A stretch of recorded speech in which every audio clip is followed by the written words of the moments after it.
Hello, everyone. Welcome to Menza. Welcome back to the parenting community. As you might know, that on the first week of September, we celebrate Nutrition Week, and the first parents has come along with 7 sessions for 7 days, and we have already covered 4 days of Nutrition Week with 4 different topics revolving around nutrition. And it's the fifth day of Nutrition Week, and we have come up with another different topic, which is all about infant nutrition. And to discuss about the same, we have an expert joining us, Dr. Nitisha Parashar.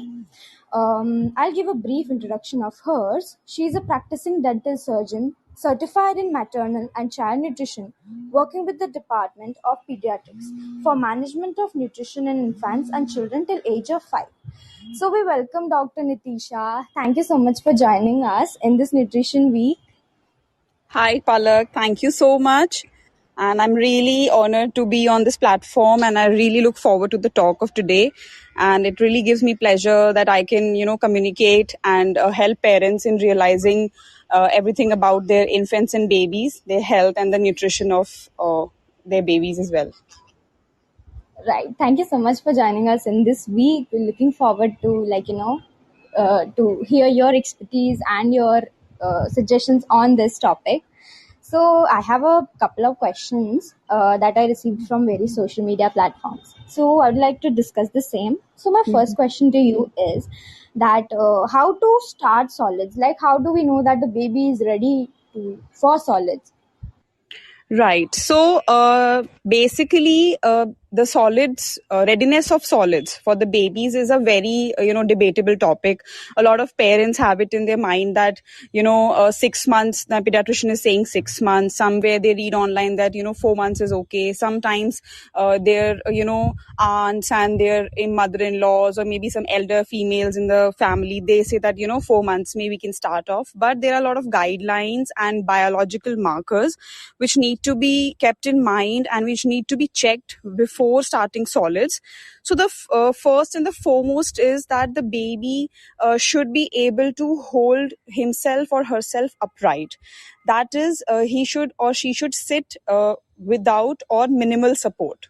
So this means that there's a sitting called tripod sitting. So we can see babies sitting in that position wherein they are able to hold their trunk upright, and they are not sliding or they are not falling down, and they are able to hold their trunk in an upright position. That is when we can introduce solids in the babies, because swallowing and chewing of food requires a lot of muscles movements, and that is mainly accomplished during the sitting posture.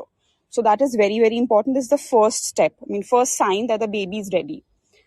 Then second one is basically the tongue thrusting reflex. So babies are born with the reflex which is called tongue thrusting reflex, and it is a very important and a very normal phenomenon in babies. It helps to prevent the entry of oral any foreign objects in the oral cavity and into the mouth and into the stomach. So basically this prevents babies from swallowing any solid food as well. So by the time they are 6 months or they complete 180 days of their life, so that marks the diminishing of this tongue thrusting reflex. So this is again very important, because if it is there, then baby won't be able to swallow food. So this has to be reduced or completely gone before we start solids. So that has to be checked. Third is that a lot of oral anatomy needs to be developed, like the palate, the musculature of the oral cavity, the cheeks, the lips, the tongue, that has to be properly developed, and proper movement has to be there, which needs to be checked again before starting solids. And that can only be done by a professional, or we consider that 6-month mark is the time when usually almost all babies achieve this. But this can vary. Some babies can achieve it earlier, some babies can achieve it maybe 15-20 days later, but this has to be checked.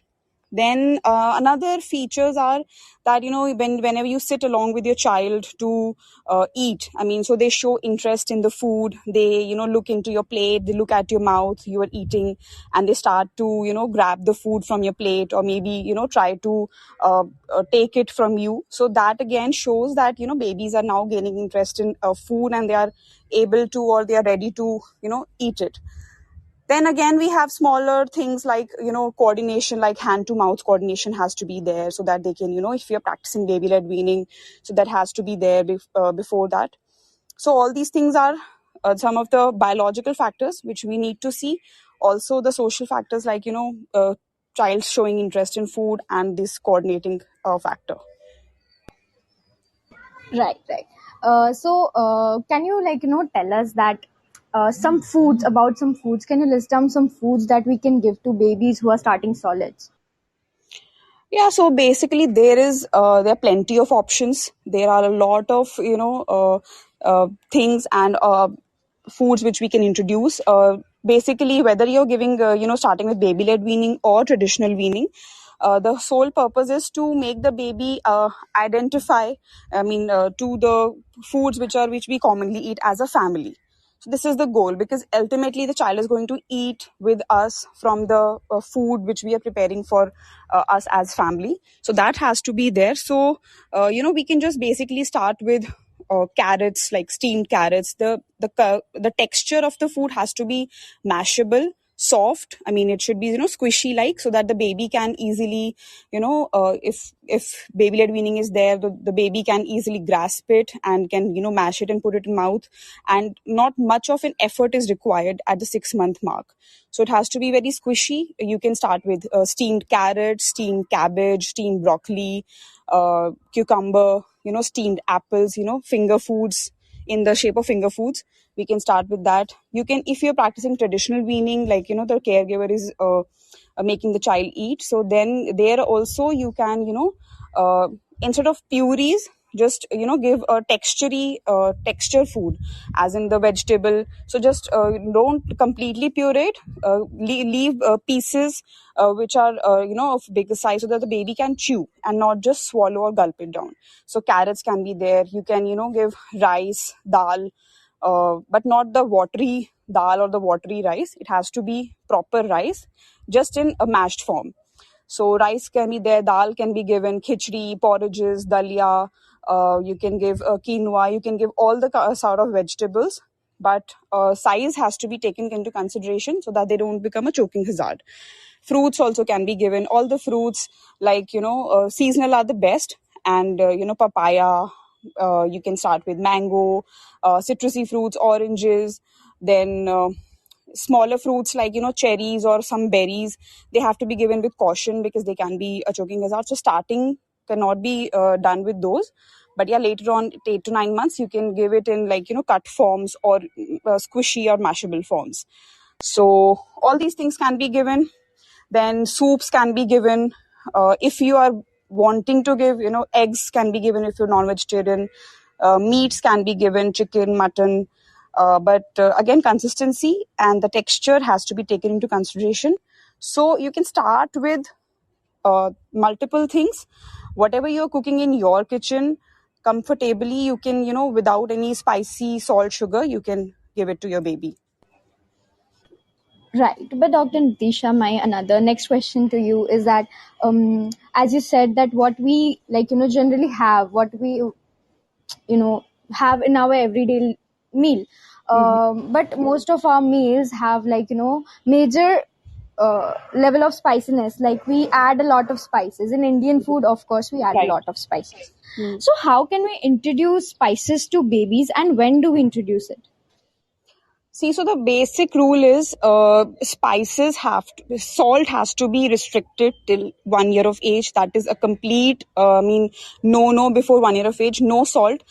Because sodium is already, baby is gaining from, even if the baby is on breast milk, then sodium is present in there. If he or she is on formula, then it is there. So salt is not required before 1 year of age. Then if we come to other spices, then spice basically, we do not mean chili, like it should not be spicy as in spice as in you can add like cumin, you can add cardamom. There are a lot of spices which just flavor the food and not just add that peppery taste to the food. So that is, peppers are not required in the child's diet as of, like if you're starting. But gradually, when your baby turns around 9 or 10 months of age, then you can slowly, with a very small amount, you can introduce pepper, just to make palatable for the baby. But for the starting, you can just tamper your food with cardamom powder, cumin powder, coriander powder, fennel is there, then there is cinnamon is there, then you can dry ginger powder, amla powder. So all these are just add flavors to the food. Obviously, we cannot give bland food, and it is not even advisable to give bland food to babies, because just imagine, as adults, if you are forced to eat bland food every day, so that is not possible. If you start with one meal as bland, the next day you should add some kind of flavor. So flavor in the form of any of these uh, spices which I mentioned can be added, and can be added from 6 months of age also. Apart from pepper and salt, pepper can be done from 9 to 10 months, and salt beyond 1 year of age. Right. And what about the water intake in for a baby? How much water should we give to the infant? Yeah, so basically, till 6 months of age, no water is required at all. If your baby is on breast milk, then breast milk is 80 to 90% water. So the baby's requirement completes from that. When you're preparing your formula, if your baby is on formula, then again there is a ratio which we follow, where we add the formula powder to the water. So then again, we do not require water till 6 months of age. But after 6 months, we need to introduce water, because the baby starts to have meals, so that increases the thirst, of the feeling of thirst in babies. So you can just gradually introduce water along with meals. When you're offering solids, or when you're offering the food to the baby, then only you can just like in an open cup, or maybe whatever, if you're using a straw cup, so in that you can offer the water. And it's like there are measurements which a lot of like American Academy of Pediatrics and Academy of Pediatrics have mentioned. But a lot of times babies do not start by those guidelines. Like, for example, if you talk about 6 months of age, then 4 ounces of water is something which is mentioned as a guideline. But necessarily, or not necessarily, babies might not consume this amount. And parents might just come up, like in my daily OPD, a lot of parents are there who are just complaining ki, our child doesn't drink water. And we often tell mothers that make your child drink water, but they always complain. So when talk about infant, like less than 1 year of age, it is not mandatory that the guidelines need to be followed. If your child is drinking, it's good. But if it is he or she is not drinking, then there's no, like you should not get tensed, or you should not worry about dehydration can occur, something like that. That will not occur, because anyway your child is going to be on breast milk or formula milk till 1 year of age, because that is what is recommended along with solids.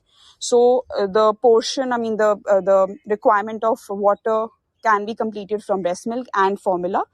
And remaining, when you're giving any kind of food, like you're giving fruits or maybe veggies like gourds, bottle gourds, and all these also contain water. And when you cook the food, then also you add water, like consistency, for the making the consistency. So that completes the water requirement. But obviously, as your child grows, from 4 ounces, it translates to approximately 800 ml to approximately a liter for 1 year of age. So that has to be done very gradually and very slowly, and offer with meals alongside. And in between, like according to the temperature also, it varies. Like in summers, the requirement increases, so you can in short intervals, you can offer the baby 1 or 2 sips of water. And it's okay if he or she drinks a sip of water, it's okay. Doesn't drink, that doesn't mean that dehydration or something will occur. It's just that breast milk and formula milk has to be continued, so that the water requirements are met. So that is the thing. And very important, I would like to emphasize here that please do not offer water in water bottles, like those nipple with the nipple, right? So that is not recommended. It is not, especially one beyond 1 year of age. Please do not give your babies water in a bottle with which has nipple on it. So just give in a straw cup, open cup, any, if you can spoon feed the water, like, with the spoon, that is again very good. That requires efforts. Not a lot of parents are doing it these days, and the convenience is that, okay, bottle laga dete hain. But trust me, it has a lot of bad effect on the oral anatomy, the swallowing musculature, the speech musculature is affected. So that's what I want to recommend here. Right. That was very informative. So, Dr. Natisha, my next question to you is that not actually a question, it's a sentence that I received that it Mhm. is not safe to, give gripe water and janam gutti to infants. So, is it true? Is it a myth or is it a fact? This is completely true. It is not at all safe to give gripe water or janam ghuti to the babies or infants. Basically, the reason for which we give this gripe water was basically colic pain. Babies, you tend to have a colic pain or some kind of stomach pains, and their babies are crying, unnecessarily, and the baby is just not calming down. Parents are just tired. So in, like, previous times, are like in our parents generation, they, like, we would have had gripe water. But this is not safe. Basically, three ingredients which make it highly unsafe is high amount of sugar, sodium bicarbonate, and original the form which was made contained alcohol in it. It is highly unsafe. It should not be given. And if at all your baby is having any kind of colic or stomach pain, then there are a lot of other methods and other options are available to calm the baby down. And unnecessarily gripe water should not be given. And also USFDA, that is the US Federation of Drug Advisory, that also is mandated that gripe water is not safe for babies. Right, right. So it's like a completely a fact that it is not safe and it won't be like, preferred or suggested by any expert. Yes, yes. So, so my next question to you is that this is like a very common question that we get that are there any foods for child's brain development? So what are your what are your expertise on it? Is there any food for it? Basically, see, the development occurs in a holistic manner. You cannot, target a particular organ or a particular part of the body and suggest something especially for it. So obviously, we all want our babies to, be intelligent and all insightful and everything. But yeah, the first 1,000 days of a child are very important, and that starts with pregnancy. So the 9 months when the baby is conceived until 2 years of age. That's the second birth. The first 1,000 days are really important, and 80% of the brain development occurs, during this time. So yes, nutrition plays a lot of role. Apart from that, also, you have epigenetic factors like your environment and the stimulatory factors, and everything is there. So when we come to diet, then basically we need to understand that our brain requires glucose and fats. So it is made up of fat. So fat, and especially the baby's brain, is made up of 70 to 80% of fat. So good fats are very essential in a baby's diet. So till 6 months, as we all know, breast milk is given to the baby, and it is very, very important for brain development. It has high amounts of EFAs and DHA, which usually formula is fortified with it, but the quality of EFAs and DHAs which present in the breast milk is very, very higher than what is present in formula. So breast milk is like a boon for brain development. And if in case breast milk is not available, then obviously formula is there. Formula is fortified with DHA and EFAs. So that again is there. So we have essential fatty acids, and we have DHA, which actually, makes your neurotransmission very easy. So we need to increase the synaptic complex formation in the brain. So that is what we are focusing on with the diet. So you have fats, you have iron. So second is very important is iron. Usually Indian babies, which I often see, are usually deficient in iron, especially post 6 months, because as they come to solids and the breast milk or the formula feed is reducing, so that starts. and iron depletion again starts, because the iron stores which are there in the body, they only last for 6 months. Beyond 6 months, it slowly starts depleting and the babies become iron deficient. So iron rich food is very, very important. So you have your, whole grains, spinach, your all the legumes, then your obviously egg, and your meat products. If you're non-vegetarian, you can add red meat, mutton. All these are excellent sources of iron. Then we have nuts and seeds. So omega 3, omega 6 are again very important. Walnuts, almonds, foods rich in zinc are again very important. So nuts and seeds fulfill the zinc requirement. You have your avocados are very important. They are very good in fats, good fats.